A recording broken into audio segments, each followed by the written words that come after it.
Welcome, Reanimated fans, to this week's episode. I'm H.A. Conrad coming to you from Brooklyn on our West Coast, representing our intrepid podcast and intrepid listeners. Stuart Tiffin, hello. Yo, how you doing? I'm all right. We're gonna leap into daylight saving time tomorrow. Decided to cast today just because, it's kind of miserable when it springs forward. Um, I mean, the after effects are great, but Yeah, it means the more the light. initial springing is not so much fun. That can be rough. Yeah, and we've learned that lesson. Yes, we have.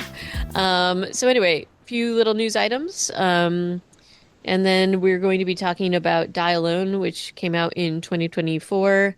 Carrie-Anne Moss and Douglas Smith are the two main people, and then a little bit of there's like a couple of guest appearances. We love Frank Grillo, but he wasn't enough in this film, in my opinion. But and a few other people making some appearances. But the main people are Carrie-Anne Moss and Douglas Smith.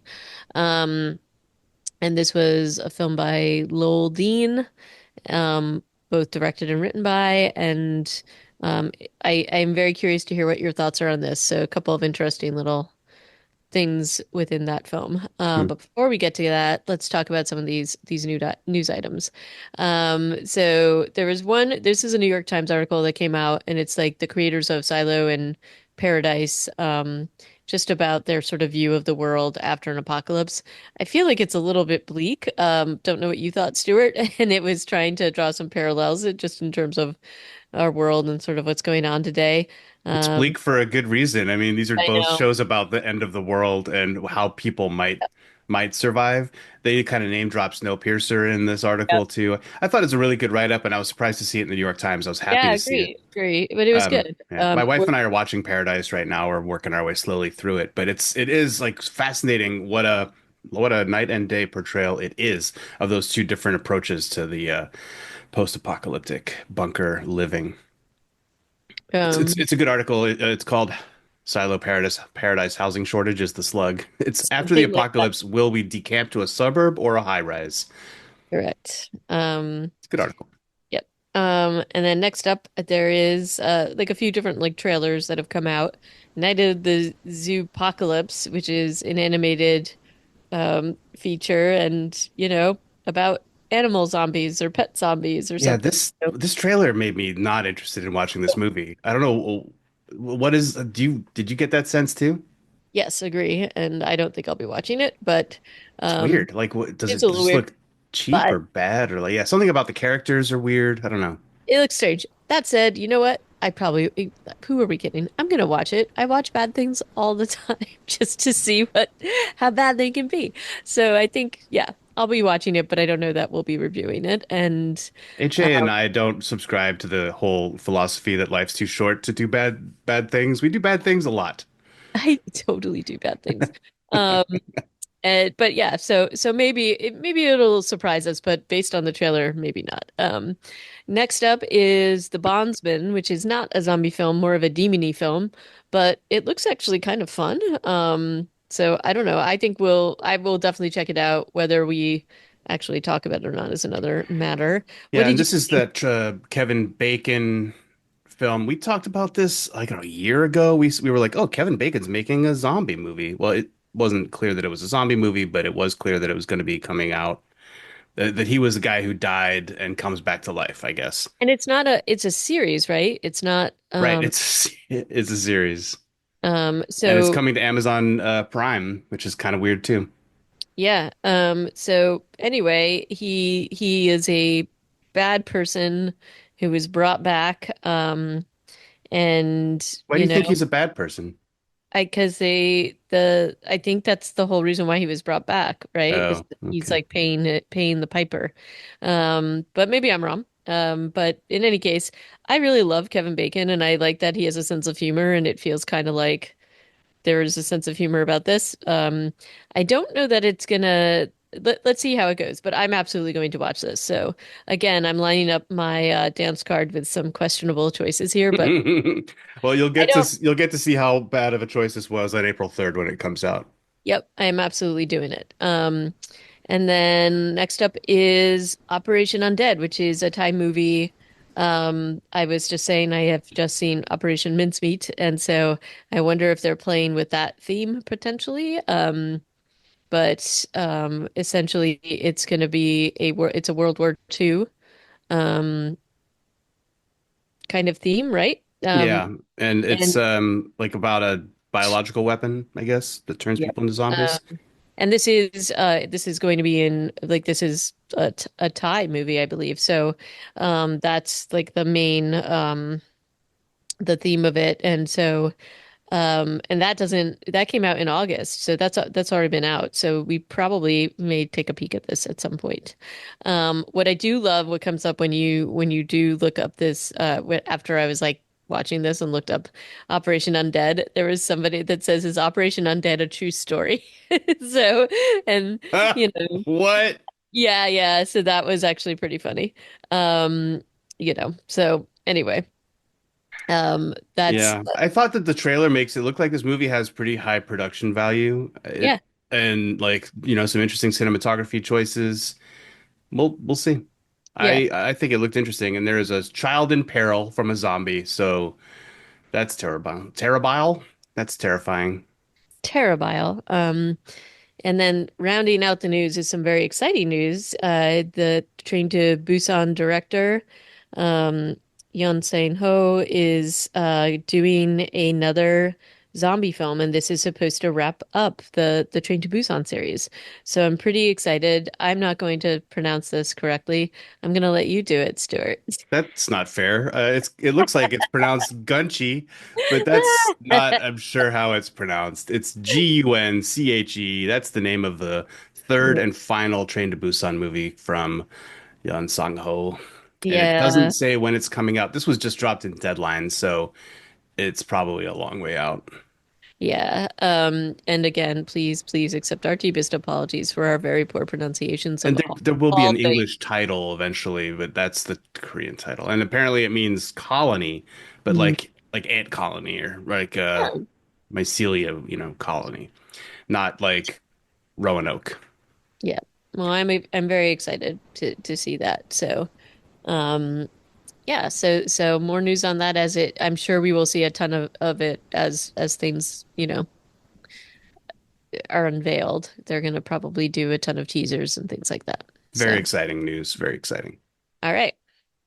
But on to our main discussion topic, Die Alone 2024. This is you know, Douglas Smith. I don't know if you watch Big Love or not, Stuart, but I that's never where did. So that's that where he's from. He must. How old was he in Big Love? He must have been an infant. oh, he was very, very young, though honestly, he's aged pretty well. He looks kind of the same. But he was the oldest um boy boy of the in their main Bill Paxton's little polyamorous family. So he was the oldest son, I think. And he still pretty much looks the same. I don't know how much other things he's been in of late, but in any case, it's him and Carrie Ann Moss, who I think is awesome. And so Yeah. they are the main cast members, and it's set, you know, it's kind of there's a lot of different flashbacks and things like that, but most of the set is like sort of a rural outside area for the Yeah. most part. Canada had to be right because of Yeah, yeah, yeah. They filmed kilometers per hour. Like there were how many kilometers to X location, and yeah, it just looks like the northern tundra in a lot of those shots. they filmed this in Saskatchewan, I think. Yeah. So that was definitely yes, in Regina, Saskatchewan. And so it's pretty, there's a lot of things that they probably like different scenes and things like that you know, could easily have been on a very small little set or a big set as it were, but not, there's not really like a ton of interior other than there's like a main house and then a cabin. And then there's one hospital scene, which is an interior, but that's about it. Um Yeah, that was But kind of an odd scene to throw in there, I guess, but it does yeah, help so, set up some of the build. yeah. So there's, what's kind of interesting to me about this, is that there is you're dealing with like the unreliable narrator rather, where it like the main character, played by Douglas Smith, is named Ethan, has like memory loss almost from the get-go. And what's interesting about this is that Carrie Ann Moss was in Memento, and I kept thinking about that as I watched Yeah. this film. She's basically reprising her role. Yes, like it's really strange. Um, She has to play against the guy who can't remember anything from their previous scenes. Yeah, yeah, it was very. I also had that realization halfway through. I was like, oh, this is feeling a lot like Memento. Wait, Carrie Ann Moss. Why does that? Oh my God! yeah, it was sort of like, is this a Was continuation? she And his wife or was she the bartender? she Do was you, the she was the bartender, I she think. was the bartender who like got him to do shady Things that were stuff. not great. Everybody got him to do shady stuff Yeah, in but she was Memento. pretty. Memento's a great movie. Like I would say watch it once if you've never seen it. It was pretty cool. But this movie shares some DNA and an actress. Yes. Yeah. So heavy spoiler alert. This movie has twists that you're probably not going to want to know if you haven't seen it already and you plan to watch it. So come back and listen to this later if you haven't seen Yeah. it. And we should do a slate, just a little, trigger warning. There is like some suicidal discussions, and then there's specifically like it's almost from the very beginning. So if this is something that um is not something you want to see, just putting that out there before you watch it. And So honestly, I mean, HA, you're a saint for doing trigger warnings, but in zombie content, like, isn't everything I don't basically know. a It, trigger? I don't know. Not everything for everybody, I guess. Yeah, I I guess need it not. out there, but this, is a pretty significant and explicit one. So, Yeah, yeah, um, and it comes pretty fast, yeah. and it does. I'd forgotten about it by the end of the movie, and I was like, oh wait, that's right, this happened. It was anyway. Yeah, we start off this guy in addition I think to being an amnesiac having amnesia is appears to be like a narcolept or he suffers Yeah. from narcolepsy because he's constantly passing out and does so pretty early on in one of the flashbacks. I mean, to call these flashbacks, this They're might hard just be like what his brain is like. He's just doing. constantly kind of playing back detached memories. Yep. And they're very quick flashes too. Yeah. So that's the other thing. They're not even like consistent, like long sort of um segments of time. There are a lot of flashes. So there's flashbacks to him dancing and with his what we think is his partner, his wife. Um there's he sees her under the covers with him. I will say the editing here is pretty amazing. So they kind of go back and forth between these flashbacks and real life, and it really kind of it makes you a little bit wobbly in what the reality is, and I Yeah. think that's deliberate. Yeah, To several times this Ethan character like stands up and then he's in a different scene. Yep. Yeah, which I thought was like It's they use pretty, that a few times, but it's pretty effective each time. yeah, it's definitely off-putting, and I think it's meant to be off-putting because you never quite get your bearings. And I think that's kind of a cool thing because he does not have his bearings throughout this film, and you never quite know what the reality is. I did suspect the answer to this twist pretty early on. Um, and I thought that it There was, are a few clues, yeah, but but unless you're like as insightful as an H.A. Conrad, and you might also think that it was somebody else until the very end.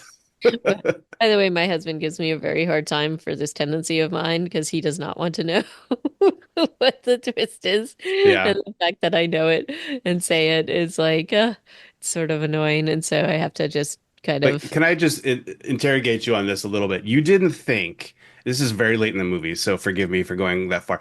You mm, didn't think it was Frank Grillo's wife? no, Possibly. She looked no, enough like her. no, I thought it, I wasn't totally positive, but the way that she was interacting with him, I thought it was probably Emma. There's So too much tenderness there. yeah, And Carrie Ann Moss, like it dude. felt it felt like if there was sort of a vindictive, it did occur to me at first, like, but it, she was just a little too kind to him. Yeah, Um, especially in the later scenes, right? right, as she is not kind to other people, as we Yeah, see. yeah. So it was her treatment of him was so incredibly different from her treatment of other people that I just figured that it was probably that. But I did have a moment where I thought maybe it's like somehow a relation of theirs or something. Like, so I wasn't absolutely positive, but it felt like that was the most obvious choice because that would be the most shocking twist, right? So, It was um, certainly shocking.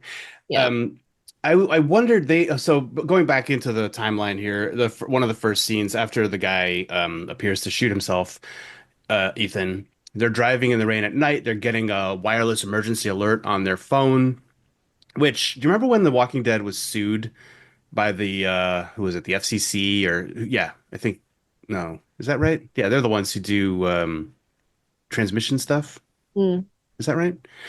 Um, FT something. FTC. One of those regulatory bodies. They sued The Walking Dead for like FCC. $400,000. FTC No, isn't it the Federal Communications things? communications. I was like transmission or communications. Because Because they used the Federal Trade, radio version of a because wireless Federal emergency Trade, I alert. don't think the Federal Trade Commission is going to be, Yeah, I was like, right? it's telecommunication. Yeah, it's FCC. It could be. I don't know. So they use the WIA noise, which you hear, when there's like an Amber Alert or a wildfire, or I don't know what you get in New York, probably like there's an alien invasion kind of stuff that you guys get. Usually it's flash flooding when we get it. Yeah. So, Um, and so they use that noise, and the message is like there's people in the area, don't go, stay away from the infected. And the woman who's playing Emma is like, oh, we left too late. And I feel like this is a really relatable scene in a way. yep. It's kind of, anybody who spends time thinking about zombie zombocalypses and when should you bug out is probably also like scared of this moment where I mean, at least they're not stuck in traffic. They're clearly driving on an empty road. They're in the middle of nowhere from all appearances, but they're having that thought like, God damn it, we left too late. We're in real trouble. And I Mhm. really like that. But then of course, Ethan passes out while he's driving, or doesn't. He's like just not paying attention, and they get into a car accident. And then he pops up and not wearing the same clothes, which is a little hard to Yep. tell because the first scene was really dark, but in this scene he's wearing like a weird jumpsuit. Um, but everything around him is ancient, right? Yep. And that to me was one of the other big clues, other than Carrie Ann Moss's performance and the way that May is interacting with him, is just how much time has clearly passed.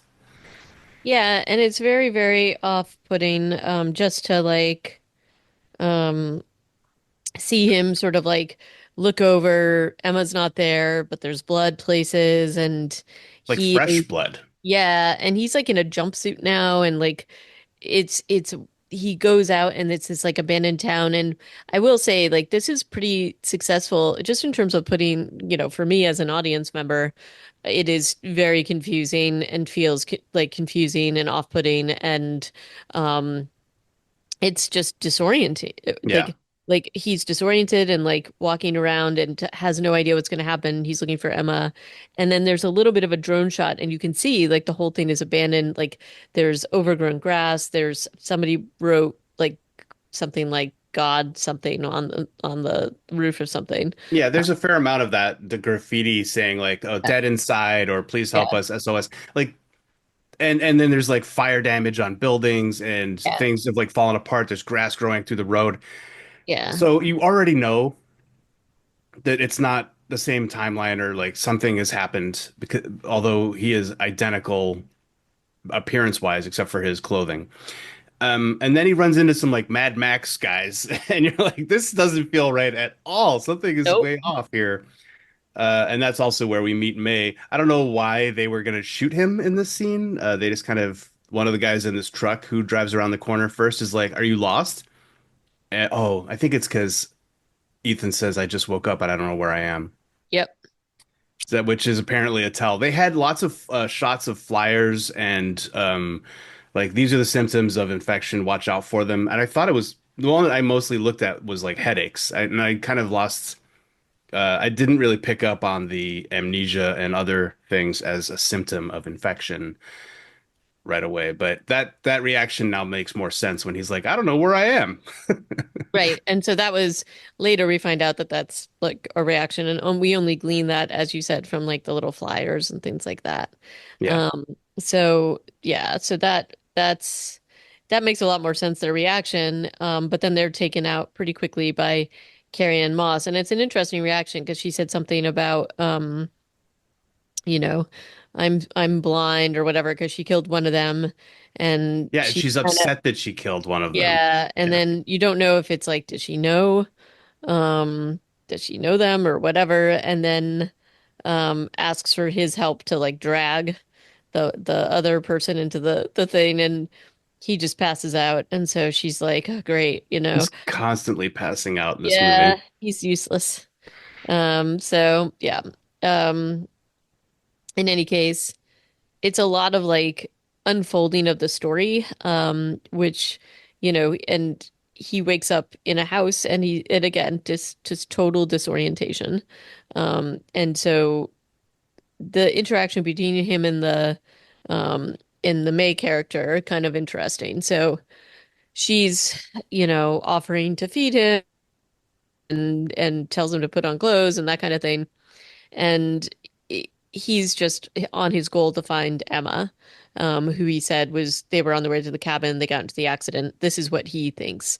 Um, as we find towards the end of the story, it is actually worth rewatching these scenes once you know the twist, because she has a lot more information than he does, and it's got to be pretty exhausting, since apparently this is something that happens all the time for him. Yeah, Um, I will say this first time he wakes up with her, she doesn't introduce herself. I mean, she does introduce herself pretty soon, but mhm. she's also like, "Don't touch anything." Yep, She's like, she points a hammer or a gun at him in one of those early scenes too. When he like yep, plays the piano, she like appears with a hammer and he's scared of her. yep. There's some weird like energy that definitely fades as the film continue as the story continues. But he is constantly asking like, "All right, well, thanks for everything. I've got to go. I've got to go find Yep. Emma. She was going to go to the cabin." And we keep seeing little shots or scenes of her, this like 20 something with purple hair, who's apparently a doctor. Never had a doctor with purple hair, but I'm sure that they're out there. I'm sure they are. New generation of doctors. And this little adventures of theirs, like he's just kind of going off with his one goal in mind. Eventually, like, and they have these like moments between them where she's kind of keeping him at least close for a little bit to help with certain things around the cabin, and her generator kind of goes down, and there is actually a kind of a great moment where she's kind of fixing the solar panels and the generator, and she was like, "What? Are you an expert in this?" And he's like, "Actually, I think I am." And we never actually, do we ever figure out what he actually was before? No, they Yeah. never, I don't think they ever tell you. But he does fix it, and it's actually kind of funny how he fixes it. And so there's these moments between them, and they do have great chemistry together. So having this story unfold in this way is really interesting. But his main goal is always to get to the cabin where he thinks Emma might be. And they do talk about the virus. He's reading a little bit, she's got kind of a what is essentially a crazy wall of the virus in the cabinet, and it has all the symptoms. It does have amnesia, it does have all that going on. And she basically says it's Mother Nature trying to wipe the humans off the planet.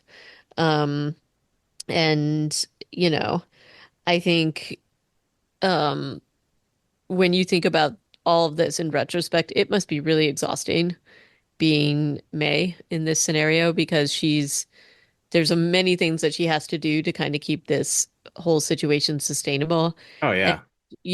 but then you also question like how was she able to really do this for so many years? And it kind of shows that, but I would say there's a few plot holes there. But I really y- wanted to know Myrtle's origin story too, which we don't get to find yeah, out. we never find that out. And Like so Myrtle is a straight up skeleton. And yeah, I don't know how like there's got to be some cognitive dissonance for Ethan when he's wandering around May's house and there's a skeleton covered in cobwebs or I don't know, maybe that's like gypsy moth yeah, sort of cocoon stuff. But like he keeps saying things like, "How did this all happen in just a day or two?"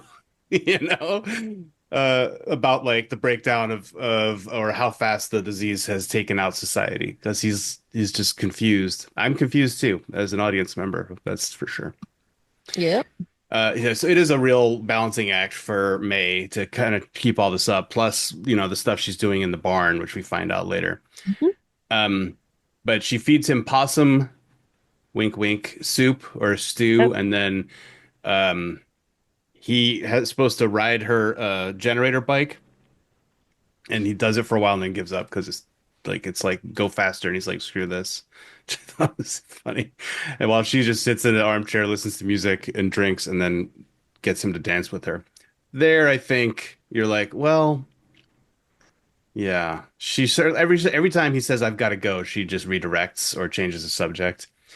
And in that scene where he's again saying, I gotta go, she's like, you wouldn't make me dance by myself, would you? Or something like that. Yeah. I was not there yet. I'll tell you that much, HA. It took me a while. It took me a good long time. Um, but he sneaks out in the middle of the night, takes the truck that May had stolen. Also, that truck is like all modified. It's got like solar panels. It's got crazy wires sticking out of the dash. Just another clue here. Yep. Yeah, he steals that and drives it to almost to the cabin. He also appears to pass out while he's driving because the guy cannot not pass out. I know. And then this is again though, the editing is really great. The movie looks good. They they definitely, I mean, they had a budget for this, but I think I tried to find out and I think it was between like 1 and 5 million that they used for this. Five seems kind of high, um but the cinematography is really beautiful. The film editing is great. I'm surprised And that they could get Carrie Ann Moss and Frank Grillo for that little. well, maybe they wanted to sign on for another reason, but maybe that's where most of the budget went. Yeah. But it looks good, and then this editing is really excellent. He's just so confused, and um, when he wakes up, like near, like he has his, he's in this truck thing, and he finally gets to go to the cabin. What's weird about this is that the cabin is boarded up from the outside. Yeah, I saw that too. Yeah. I mean, yeah. Maybe they did that to make it harder for the zombies to break in. Or maybe there's some back entrance. That I That was my sort of first thought though was also like whoever boarded this up might have been he was keeping keeping somebody somebody in. in. Yeah. Yeah. So that's what I thought he was going to go in there and we were going to p potentially find Emma. But instead he finds Just this another woman, brunette. yeah, a woman and her son who are hiding out there. He's very disarming though, and so people trust him. Um, he's got this cast on, so maybe that makes him seem more vulnerable. And it's a cast with the little Emma Hart on it. And he sort of messes up though, because and this is the first time we really see the full-on plant zombies. I mean, I don't feel like Myrtle really counts, but the plant zombies these guys look pretty great. Like Yeah, there's a they, there's a big Endzeit energy here, right? The German one that we watched years ago, yeah. where nature is, and that's kind of the theme here, is nature is reclaiming humanity. Um, like the weird part of that is apparently the zombies are immortal and unkillable. So that doesn't feel like something that nature would necessarily um, Yeah, and I mean that's do. the interesting thing I like about this idea though is that they and you don't figure this out until later or it's like they come to themselves and sort of like become themselves again and are horrified by what they're doing.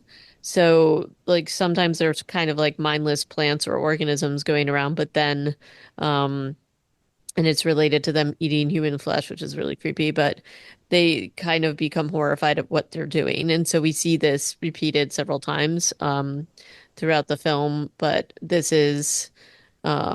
you know, this is kind of the theme of this is that they're not in control of what they're doing, and this is part of the devastation of this particular virus. I mean, I was already suspecting that potentially he was, but I this was the obviously at the end of the scene, it's pretty obvious what he is. But By it the was end of this scene, not this scene, but this sort of segment, because he once again passes out, and then I guess well, you could. I guess I thought zombies had broken in why overnight. would they leave him alone? Like that's the Yeah, I don't know. I don't know. everybody else is torn apart except for him, and he's got stuff all over him. So it felt like that's where it was going. So one thing I was thinking is that maybe he had some mute. I wasn't sure exactly what the mechanism was, but I thought maybe he had some sort of mutation that was allowing him to stay in his normal form and not be growing these things until later. We find out that that's not the case.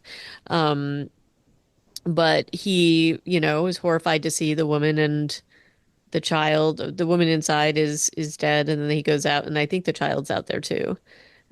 Oh Um, yeah, Sam's getting eaten by that redheaded yeah, lady. yeah, and then the redheaded lady freaks out after she gets, Yeah, that was pretty wild. Where she finishes eating Sam, and she stands up yeah, after disappearing. Like he lost track of her, and she stands up right behind him. But yeah, when she looks at him, she's just losing it. Like, yeah, ah, what's happening? She's also missing most of her jaw. So, yeah. It's pretty upsetting. but then May shows up and saves his life, or maybe not. I don't know what would have happened to him. Do zombies not think he's a human? It's hard to say. Yeah, maybe they sense that he's not. The crazy thing about the big one that came into the house and the ones that they're showing out into the cabin and the ones that they're showing out in the woods is based on the lore, they have it was the fact that they never ate humans is why they've turned Hmm. so wild, right? Like, isn't that part of Yeah, it? yeah, that or they didn't have access to humans. Maybe I think their instinct seems to be to get humans. I don't know. Yeah, but I mean, I know they show. I don't know. I'm just totally going to the end again. But they show May pulling bits of like greenery out of his arm. Yeah. Um, is that the only reason why he isn't more taken over, or is it the fact that he's had a steady diet of human? It's the fact that he's had a steady diet of human Yeah, and that's what I thought. the health So of these guys with the trees growing out of their whole head apparently have not had any human or not much in the last few years. not enough human. Um, yeah. Let that be a lesson to you, zombies. Yeah. But so she's like, "Oh, you ran the battery down on my stupid truck, so now we have to ride a bike." This looked like a hard scene to shoot. Yep. Yes, it did. Uh, Like he's 6 foot. I don't know how tall this kid is, and she's a grown lady, and they're riding a very normal, not a cargo bike down a yep. long stretch of Canadian highway. This looked painful. Like I was like, ooh, Wow, do you really have to shoot this much of it? Because you know that what we saw is probably just like a fraction, I and know. he's holding his legs up. Like I would have such a Uh, cramp in my yeah. legs holding them off the ground at that angle. Yeah. Anyway, I was feeling for those actors in that scene. Yep. Although it looked like she wasn't having too much trouble pedaling away. So maybe it was a e-bike. I don't know. They managed to get back, but not before they stop in town at this gas station, which we've seen in some of his flashbacks. I honestly thought this was maybe where Frank Grillo was killed, and that Frank Grillo was her husband. At this point, that's kind of what I was thinking in terms of the story, and I wasn't sure if she was taking pity on him because like he was the last connection to her husband or something. That's kind of where my head was when these scenes were playing out because we'd seen blood and we'd seen some sort of altercation or the hints of it. And when he sees this gas station that's all boarded up, again, a clue about how much time has passed. He goes back into a flashback, actually like falls over, uh, and remembers, yeah, like driving up to it and he has a gun and he's like, I'm gonna take care of you. I guess this is the last time he was normal. Yeah. Yeah. And Emma's there, and they try to go into the gas station, but they can't get in. Do we see the whole zombie attack? I think we see parts of it here. You see parts of it here, but not the full-on Yeah, thing. not the full thing. I think enough to figure out like it's a little bit of a tease, but enough to figure out this is what probably happened. Um and then it flashes to, the scenes where you see the house that May has been living in. Um I think at this point, right? No, I don't think we No, go it's a there little yet. later. That's a little later. That Um, doesn't happen until after Tom is introduced, I want to yep. say. So Because yeah, when they sorry. get back to the house, there's someone is there in their kale bed or next to it. How dare they? And it's this guy Tom, and Tom is friendly enough, and he did pop right up out of the kale bed or from behind a rusty old car when they were like, "Come out where I can see you." And he's like, "I'm looking for my wife." And in the background, you see Ethan going like, "Yeah, man, I'm looking for my wife too, or Mm, girlfriend or whatever." And Tom and Ethan kind of hit it off based on that shared experience, even though Ethan is just like swaying in the wind and looking off into the distance and like mhm. just yeah. So May sets Tom and Ethan to chopping wood while she prepares a dinner after being satisfied that Tom maybe isn't a quote unquote bad guy. Um, Yeah. but I think she was planning to poison him the whole time. Yes, I think she absolutely was. I think that's why she says it outright. She kind of puts them to chopping wood and is prepping, you know, quote unquote dinner. And you know that something's up when, both of them finally come into the house and she tells Ethan to just pretend to not be hungry, I which don't know is, why she couldn't just have him eat. Like if it's I know, just give him something else. I don't know.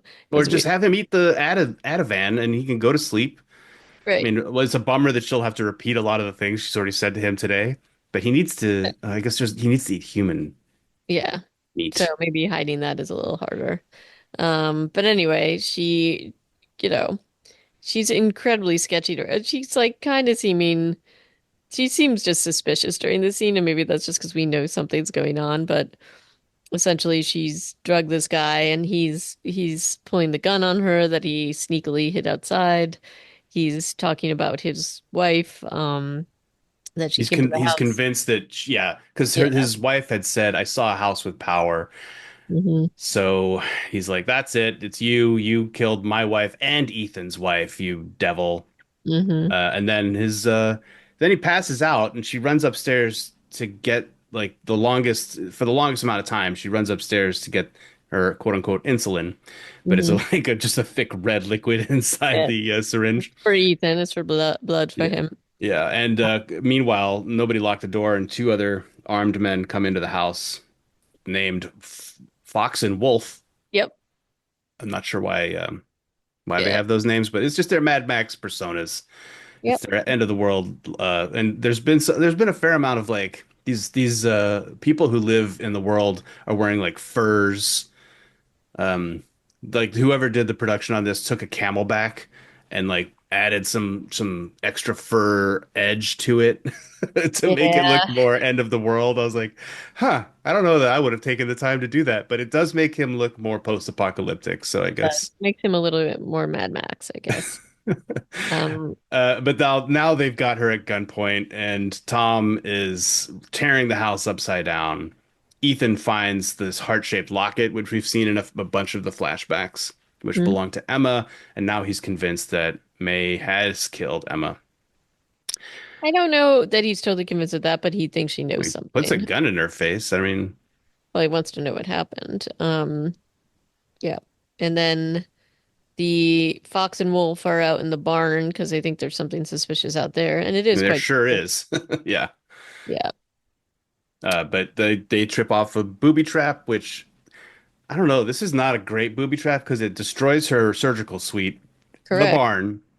Yes, it kills both of the bad guys, but I feel like maybe a spike trap could have done this, not an explosive. Well, and it's also incredibly loud, and she has said before she's worried about attracting Yeah.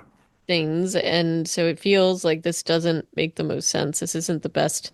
I think you could do a much more quiet booby trap.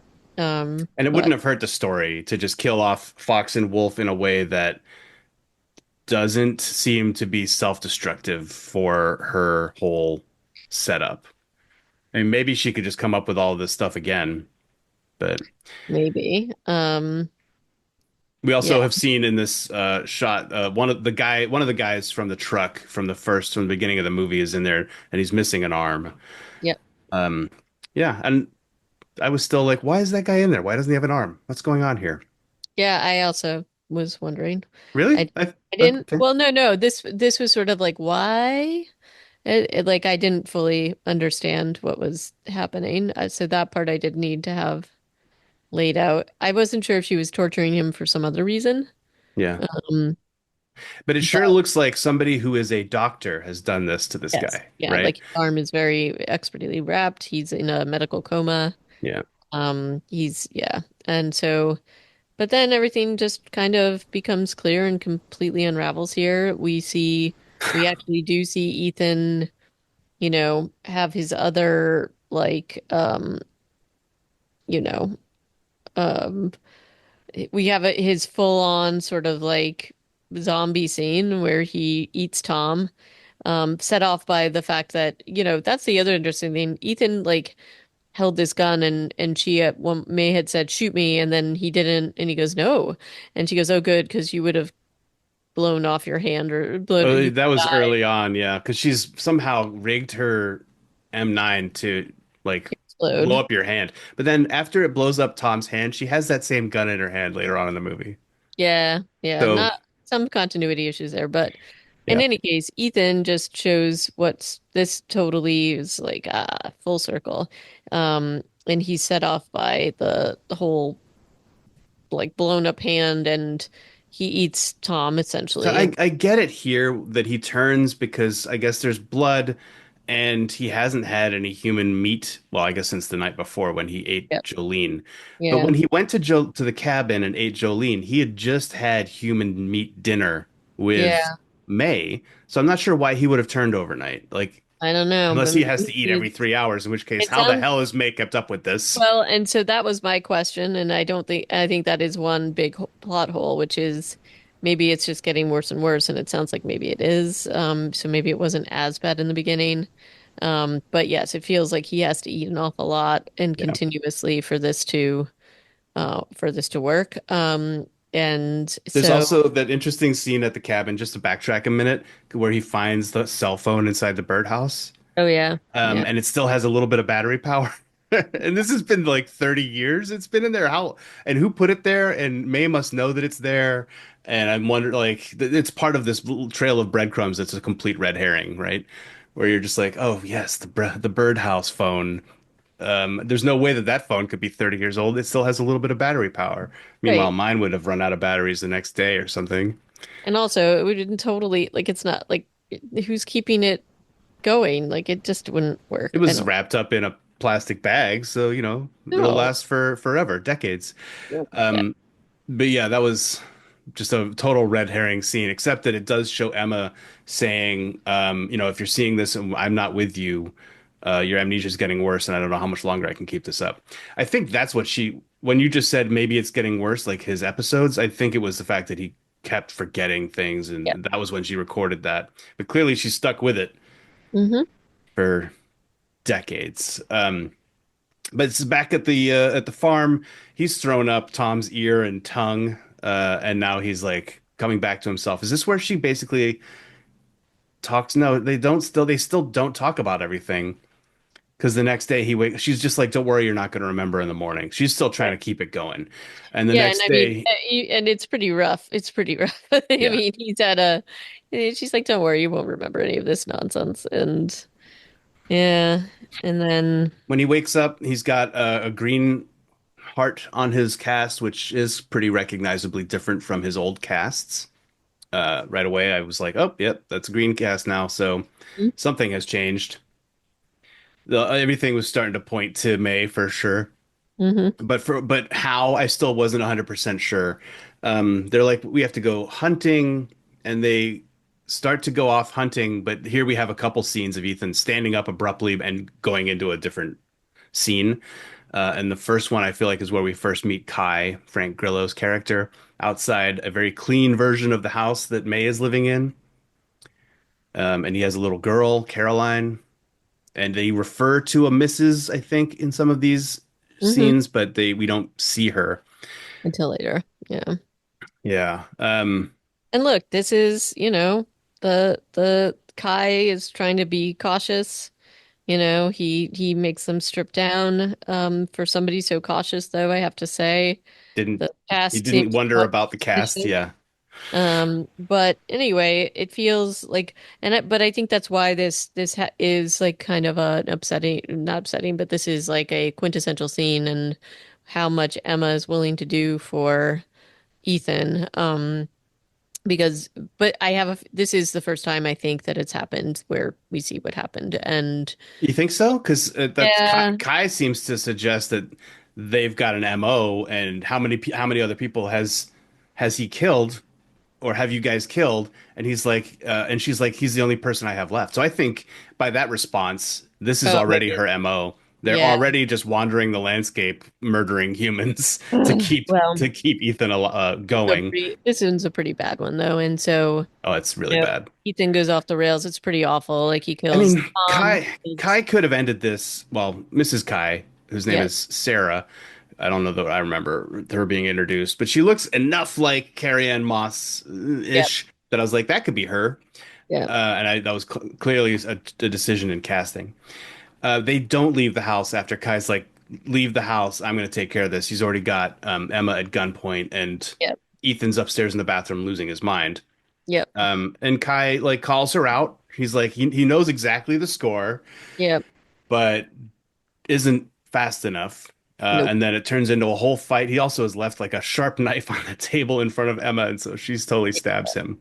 Yeah, But it then he feels bad. manages to wreck her face on a casserole dish, which Yep. gives her the signature May facial scar, which again was like one of these things like that can't be Emma. I don't know. Yeah, but it is, But it's a and really old scar, and a lot of other things are really old, right? yeah, and so Meanwhile, yeah, upstairs, Sarah and Caroline have gone upstairs to see if Ethan's okay. When they were like, she was suspicious that he wasn't okay. I don't know why she would have gone up there. agree, agree. But he But eats both of them. eats both of them. It's pretty rough. And then we've got the big reveal um with Emma, and she's telling Ethan all the things that have happened, and that this is what they've done, that it felt like they were in like a basically a time capsule. The only thing marring said happiness is the fact that she has to give him a steady diet of humans. And I will say when he first came into the house and she's cooking, it looked weirdly bloody, the stew. Like it looked Yeah, almost vegetable like stew, but it looked beet very soup. bloody.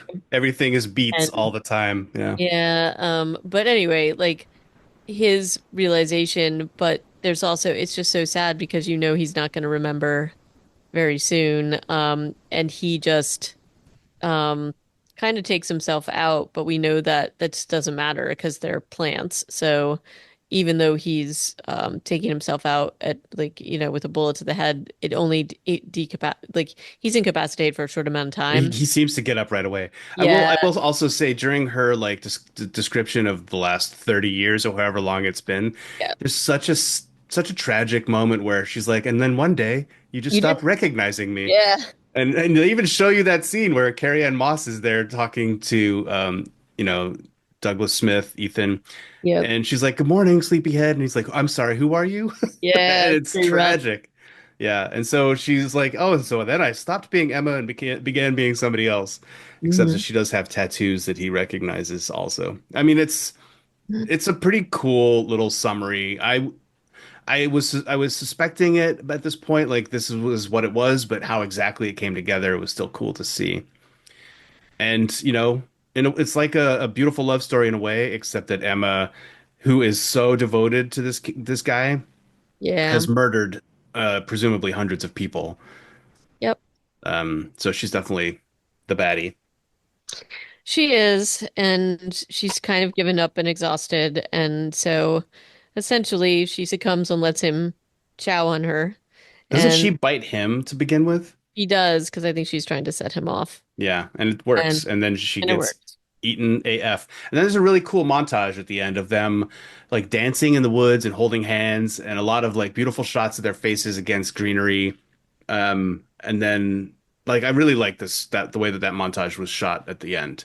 It just like because there were other in the flashbacks there were scenes of Emma and Ethan dancing together and having, like the very first scene of the movie. In fact, it was like my memories are a blur, and they showed some of those shots, and then they do it again at the end, but it's more about them holding hands, and then you see them hold hands again at the very end, but you don't see their faces, but you can assume, I guess, that they're both zombies now.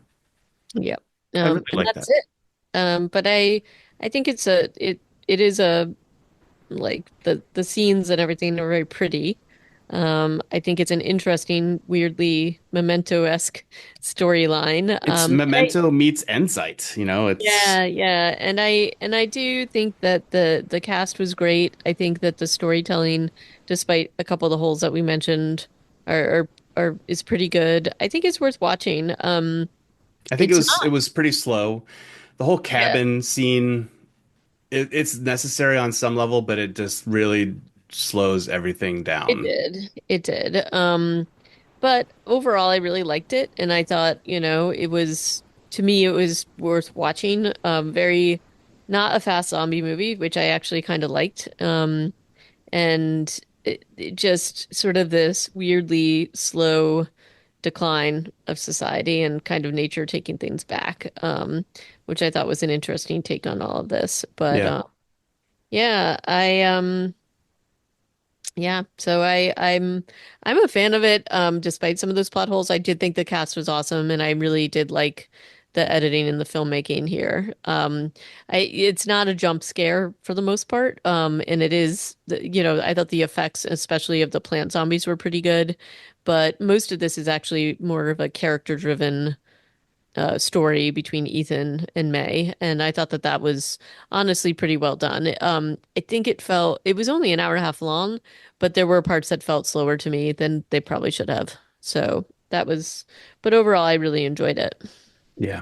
I agree. It was a little slow. It felt at times, I think because of the setting, just they had this like bleak energy to it that I think was more a part of where it was shot than than anything else. And if it had been shot in Massachusetts, it might have felt a little more vivacious. Yeah, It felt like it was shot on the edge of at the edge of civilization, which I think it is up it there in a is. way. Yeah. It is.